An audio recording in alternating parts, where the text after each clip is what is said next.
इतिहास संशोधक इंद्रजीत सावंत यांना पुन्हा धमकी। सावंत थोड्याच दिवसांचा पाहुणा, घरी जाऊन खात्मा करू, YouTube चॅनेलवरून धमकीचा मेसेज।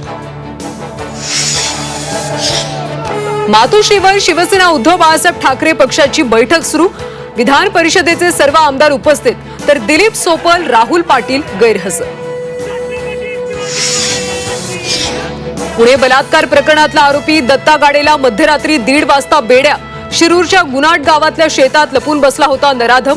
थोड्याच वेळात कोर्टात केलं जाणार हजर।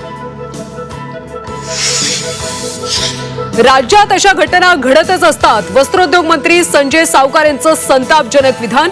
संवेदनशील प्रकरणावर बोलताना काळजी घ्या। देवेंद्र फडणवीसांचा योगेश कदम, संजय सावकार यांना इशारा।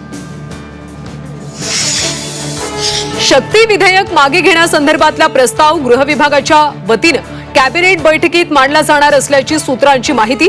सरकार विधेयक मागे घेणार असेल तर चुकीचं, वडेट्टीवारांचा आरोप। मुख्यमंत्री कार्यालय उडवण्याची धमकी, पाकिस्तानमधून धमकी आल्याची माहिती। थोड्याच वेळात सीएमओ कार्यालय निवेदन देणार।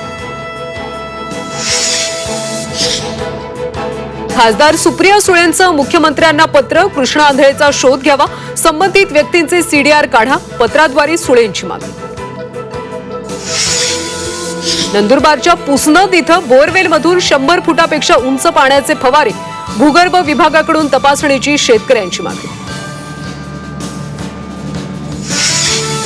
अहिल्यानगरमधल्या गोळेगावच्या पाझर तलावाच्या दुरुस्तीसाठी ग्रामस्थांचं जलसमाधी आंदोलन।